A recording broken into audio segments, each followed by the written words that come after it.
well-guarded laboratory. What were they hiding down here? The mirror opened, but I took no comfort from it. Secrets do not yield their doors without reason. Asterion comes with me, light of foot and sharp of eye. If this laboratory is set with traps, I would rather meet them with him beside me. Lae'zel and Shadowheart hold the entrance. There is no wisdom in feeding the whole party into the dark at once. So we go forward carefully, watching the floor, the tables, the walls, and every quiet thing that looks too deliberately placed. A hidden laboratory buried under stone. Whatever was done here, it was not meant for the world above.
Shovel pads after us like a small and faithful shade.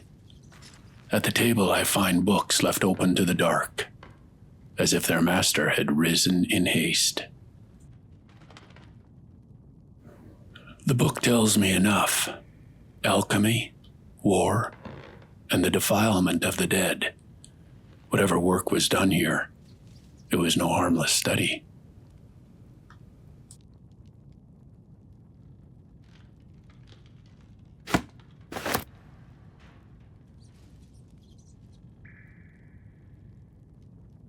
This is no common village record. Someone below was watching Moonhaven, marking its strangers, its losses, and the first signs of disaster.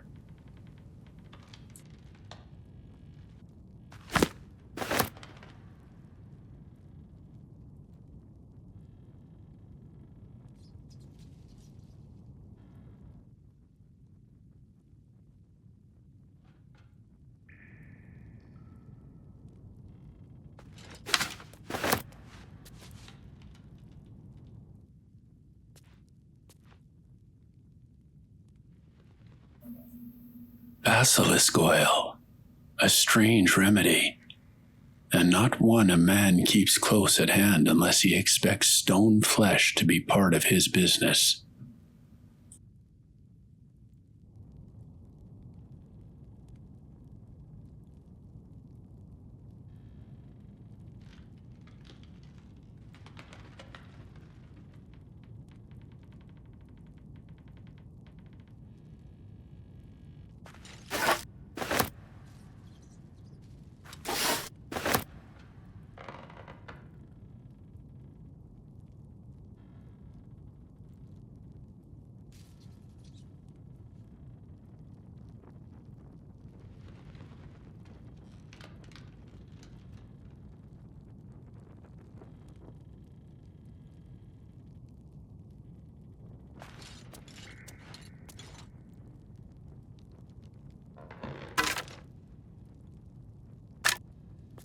Here at last, the laboratory shows its true business.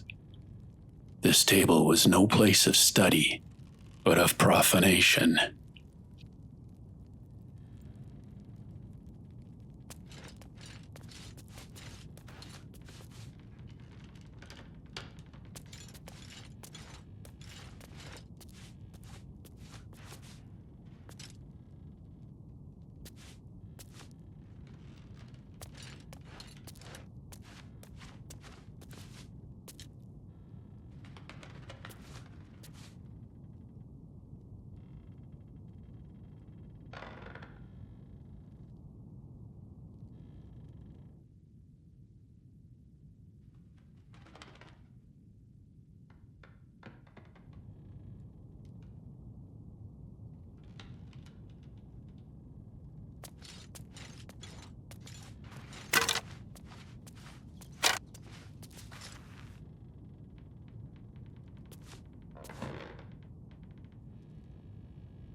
A strange keepsake for a room such as this.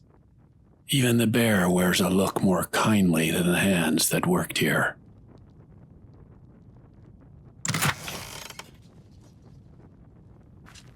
Among the useful scraps of spellwork, one thing stands apart. Bestow Curse. A fitting discovery in a room such as this.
The volume speaks of radical art, of Netheril, and of men who would rather risk ruin than leave power unstudied.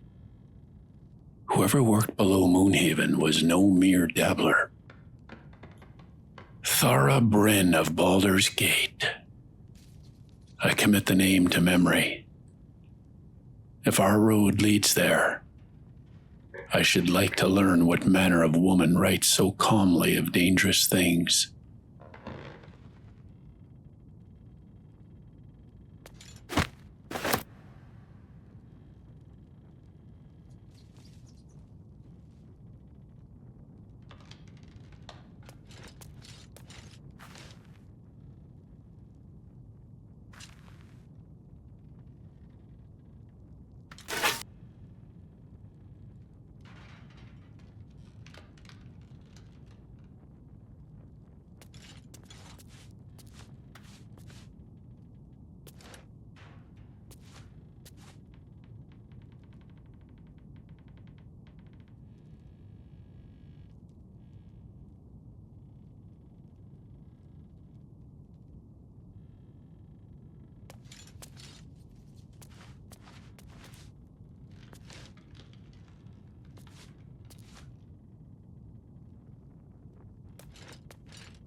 The books here are not the library of a scholar, but the working references of someone who meant to practice what others feared to name.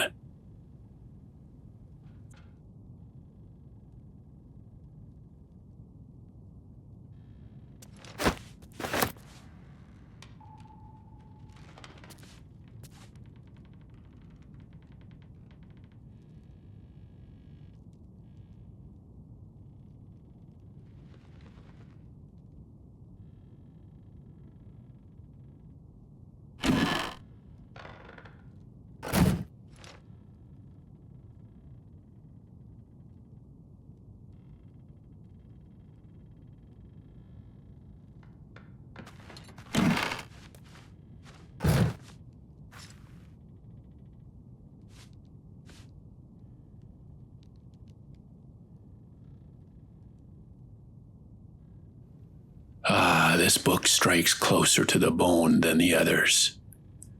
It speaks of the value of a life, and whether all souls are equally worthy of return. I have heard a question like that before.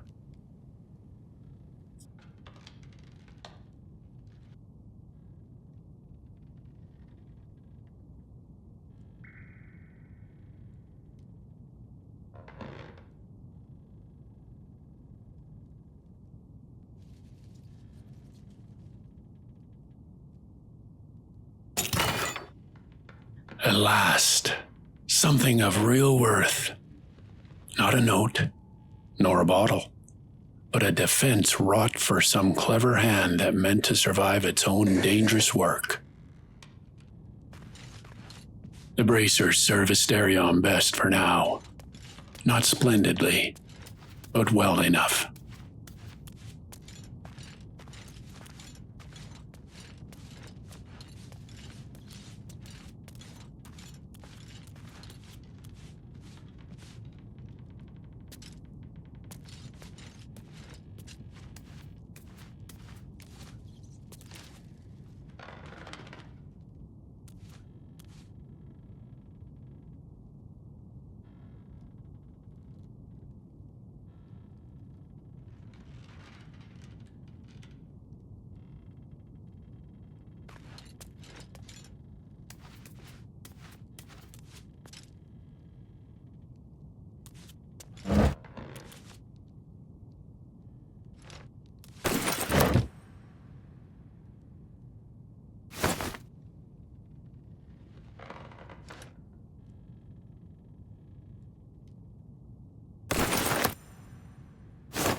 Hidden way back to the cellar.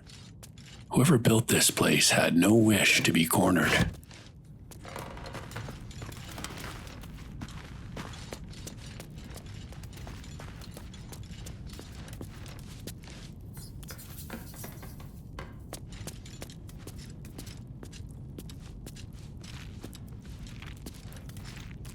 Be wary. This place is trapped. So the laboratory still bears its teeth.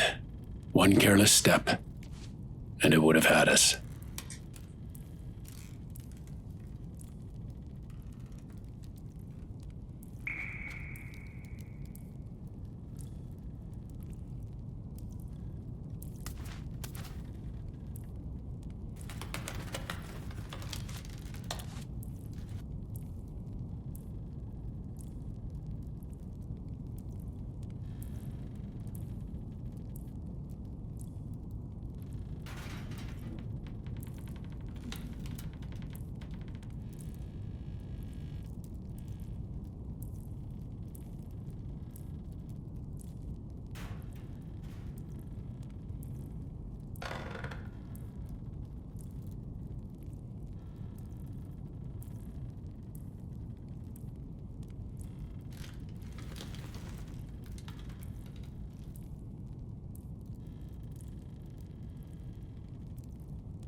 A trap.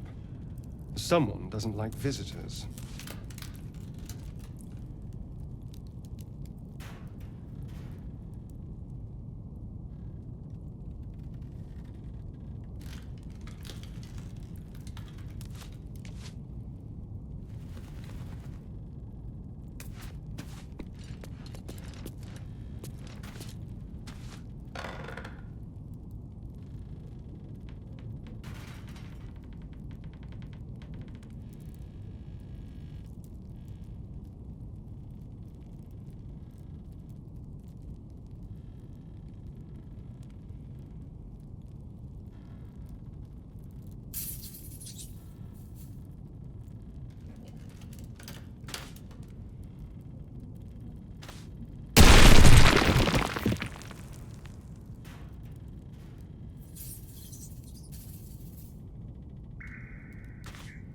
While Asterion tends to the gargoyles, my eyes go to the book set plainly at the center of the table. In a room like this, nothing is placed so carefully without reason. One gargoyle gave up its teeth, the other hides them still. I have no mind to test its honesty with my flesh. The book remains where it was set, cleanly centered, patient as a lure. In a room so carefully armed, I cannot think it was left there by chance. So I order us back, and call Shadowheart and Lae'zel forward to cast their eyes upon the room. If that second gargoyle escaped our notice, then we shall answer cunning with patience. Before I set the hand to the book, I take one further precaution. An oak barrel, dragged to the doorway. Crude work, perhaps, but I have no intention of trusting this room to declare its dangers fairly. I meant to shove it farther in, to test the stone, to coax the trap into showing its nature. But the room gives me no such convenience, so I leave the cask where it may at least serve as a partial shield. Looks like a trap there.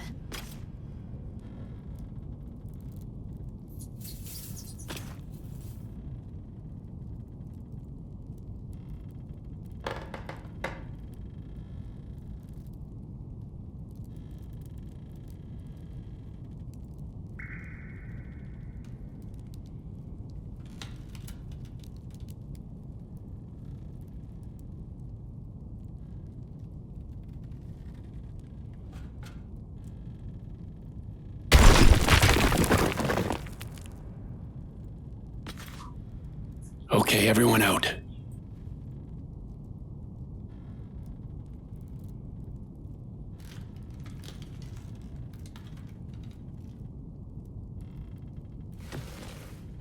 The book is locked tight with no visible keyhole, only an oval recess in the cover's mouth.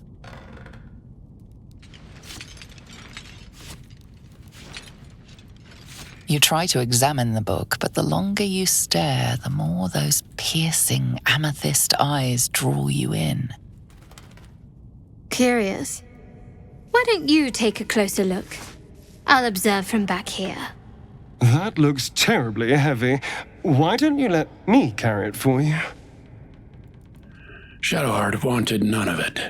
Asterion, for his part, stepped forward with a keener interest than I liked. In any case, I could not yet open the thing. The lock was no common device, but a stone slot made for some missing key I did not possess. Even setting the book down reveals another precaution.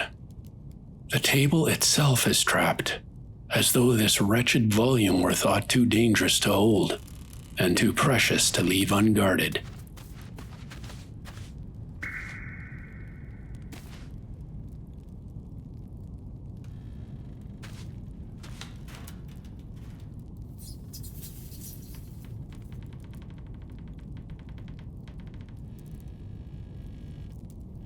The Necromancy of Thay. A name fit to put any wise man on his guard. Whatever knowledge this tome contains, it was not meant for casual hands. Stone, iron, traps, and seals. All of it declares the same thing. This is no mere book, but a thing confined. It wants a missing gem, a final piece, and I have a growing suspicion where that trail may lead. So for now, I leave it closed.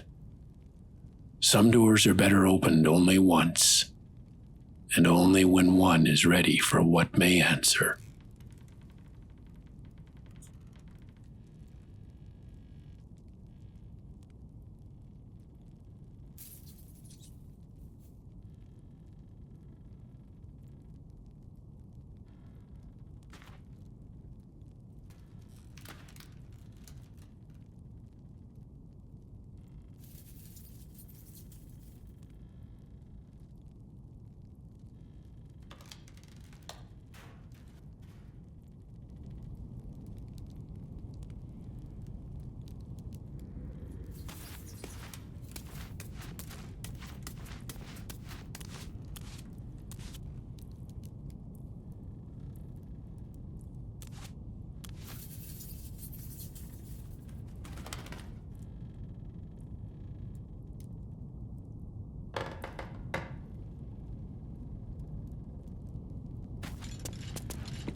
Even here, the stone tells of change.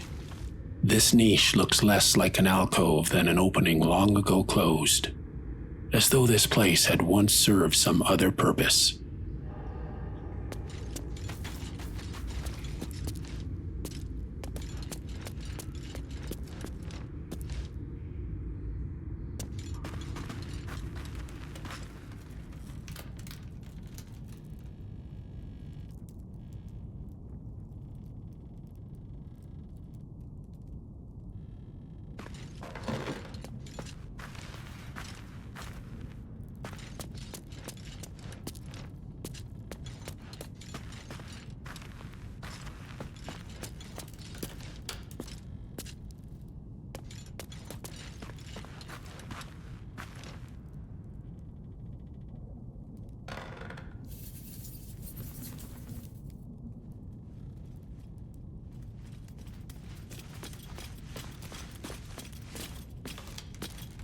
And as so often happens in places like this, the room gives up one more secret only when I am half resolved to leave it.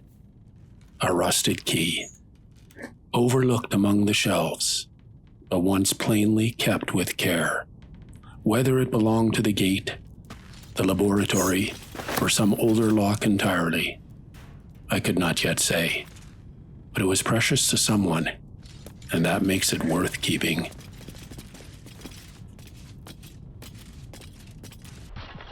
I do not much like taking what is not mine. Helm teaches watchfulness, duty, and honor, not the habit of helping oneself to another man's goods. But duty cuts more than one way. My people must eat, must rest, and must have the means to go on. If this painting will buy us bread, wine, and a night's safety, then I will take it, and answer for the choice if answer must be made.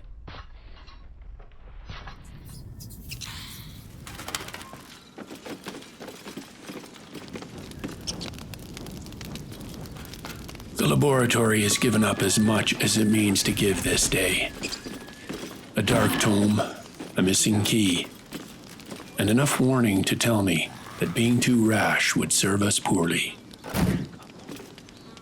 So I make one final sweep for provisions, then draw the party back into the village with as little notice as may be. We are not fit yet to force a fight with goblins, bugbears, or ogres. Not until we have eaten, slept, and gathered our strength again.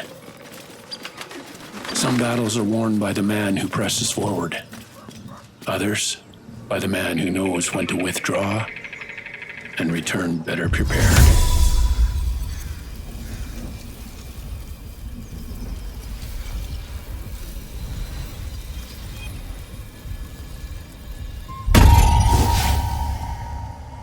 The goblin has given us leave to pass, but not to take liberties under his nose. So I try a small deception, a minor illusion, to draw his eyes elsewhere while Asterion tends to the chest.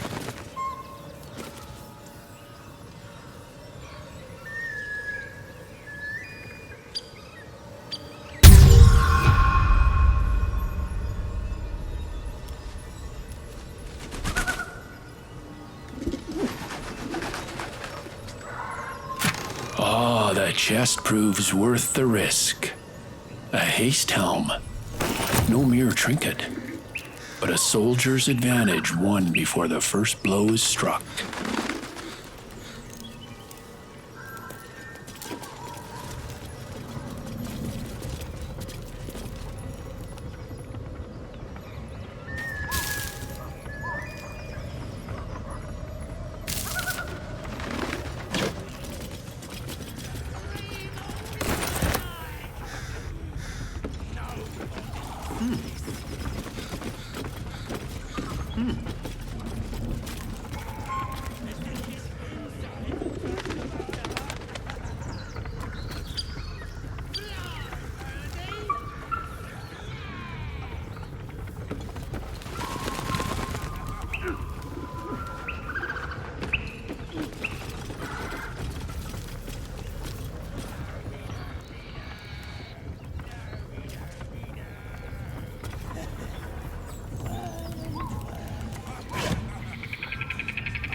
I have no need of 4 sets of boots advertising our every step, so I leave the others back, where their presence may serve better as distraction than company. The village is best searched quietly, with 1 pair of eyes, 1 pair of hands, and as little notice as may be.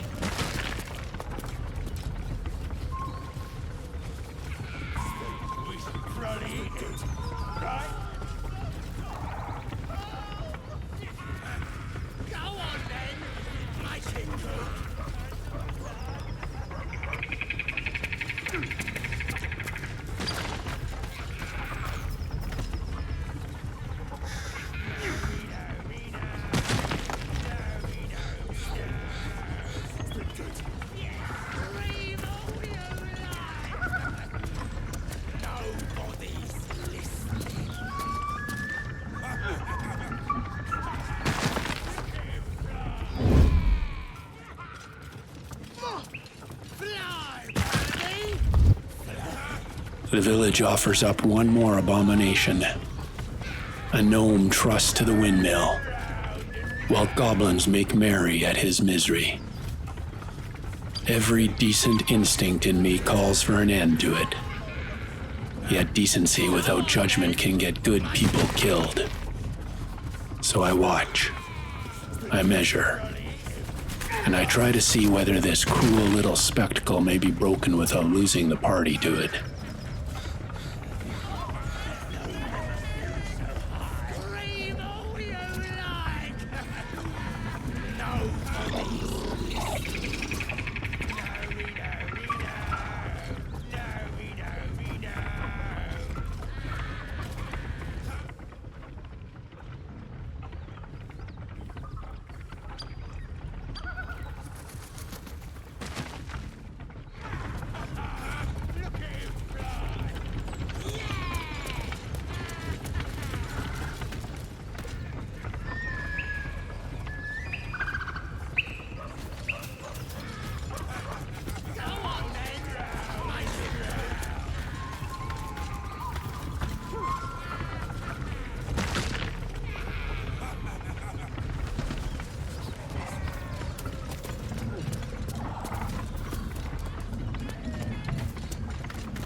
I have seen enough of this.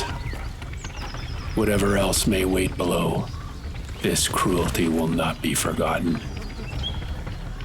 The desire to strike at once is strong in me, but wrath is a poor commander. When I move against this village, it will be with rested hands, clear purpose, and the means to finish what I begin.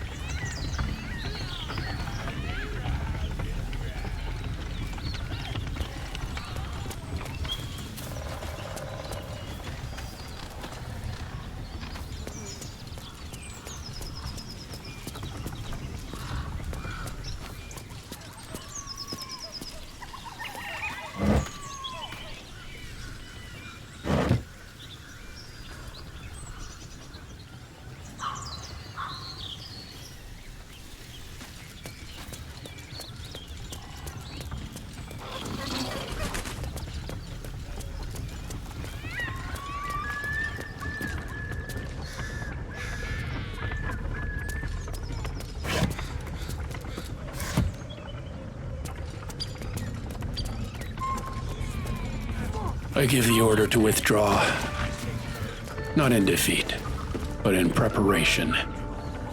We have seen too much this day to stumble on half-fed and half-rested. So we turn for the grove, for provisions, sleep, and the chance to meet this village again with clearer eyes and harder hands. And there, As if it had been waiting for us all along, stands the sigil that may carry us back. I do not know yet whether I like the look of it, but I know I mean to use it.